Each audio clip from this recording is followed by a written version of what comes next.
జనాలు మళ్ళీ కేసీఆర్ కావాలంటున్నారు. ఇది వాస్తవం. మీరు అవునన్నా కాదన్నా. కారణం ఏంది? రేవంత్ అన్న పరిపాలన చక్కగా లేదు. నేను రేవంత్ అన్న ఒక్కొని అంటలేను. గ్రౌండ్ లెవెల్లో జరుగుతుంది. రేవంత్ అన్నకు తెలియకపోవచ్చు, ఆయన ముఖ్యమంత్రి కాబట్టి ఆయనకు అన్ని చెప్పకపోవచ్చు. కానీ ఎమ్మెల్యేలు నియోజకవర్గాలలో తిరుగుతలేరు, మంత్రులు నియోజకవర్గాలలో తిరుగుతలేరు. మంత్రులు ఎంతసేపు హంగులు హార్బాటాలు తప్ప ఏం లేదు. అంటే హైదరాబాద్ ఉంటారు ఎమ్మెల్యేలు కూడా. ఎమ్మెల్యేలు నియోజకవర్గాలలో, జిల్లాలలో, వాళ్ళ గ్రామాలలో తిరుగుతలేరు. ఎమ్మెల్యేలు భయపడుతున్నారు తిరగాలంటే. జనాలు అడిగే ప్రశ్నలకు ఎమ్మెల్యేల దగ్గర సమాధానం లేదు. కాబట్టి రేవంత్ అన్న దయచేసి తెలంగాణ పైన ప్రధానమైనటువంటి ఫోకస్ పెట్టుర్రి. ఎక్కడెక్కడ సమస్యలు ఏం కథ అనేది తెలుసుకొని ఆ తర్వాత సమస్యలకు పరిష్కార మార్గం దయచేసి వెతికే పని చేయండి. ఎందుకంటే మన గ్రామ సభలు పెడితే పొట్టు తిడుతురు జనం ప్రభుత్వాన్ని.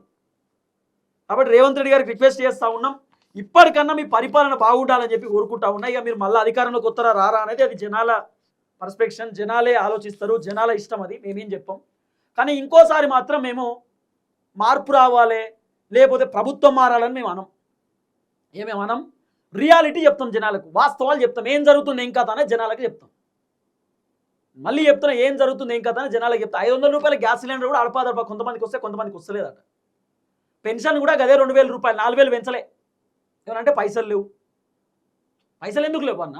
3 లక్షల కోట్ల రూపాయలు అప్పు ఏం చేసినావు? పైసలు ఎటుపోయినాయి? ఏడపోయినాయి పైసలు? ఈ తెలంగాణకి ఏం జరిగింది? ఎవడు బాగుపడ్డాడు చెప్పు?